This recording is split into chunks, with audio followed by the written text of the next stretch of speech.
দীর্ঘ প্রায় ৪ বছর অপেক্ষার পর নতুন অ্যালবাম নিয়ে ফিরে এলো বিশ্বখ্যাত কে-পপ ব্যান্ড বিটিএস। তাদের পঞ্চম স্টুডিও অ্যালবামের নাম আরিরাং। এটি কোরিয়ার ঐতিহ্যবাহী লোকসঙ্গীতের নাম থেকে নেয়া।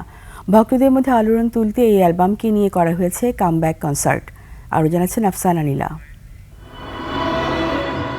সিউলের ঐতিহাসিক গ্যাংহোয়ামুন স্কোয়ারে উৎসবের আমেজ। নতুন অ্যালবামের প্রচারে নেচে গেয়ে মঞ্চ মাতালেন বিটিএস তারকারা।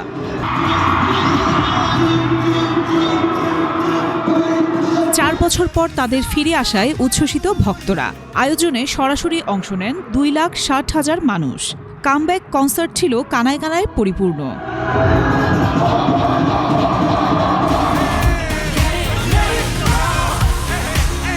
পঞ্চম স্টুডিও অ্যালবামের নাম আরিরাং।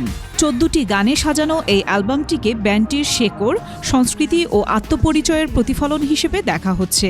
আন্তর্জাতিক সঙ্গীত সাময়িকী বিলবোর্ড একে সদস্যদের পক্ষ থেকে নিজেদের মাতৃভূমির প্রতি একটি ভালোবাসার চিঠি হিসেবে উল্লেখ করেন।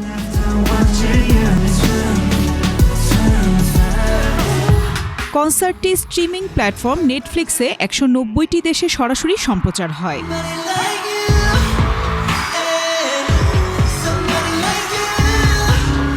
এছাড়া আগামী এপ্রিল থেকে 3 মাস ব্যাপী বিশ্ব সফরে বের হওয়ার পরিকল্পনাও রয়েছে বিটিএস-এর।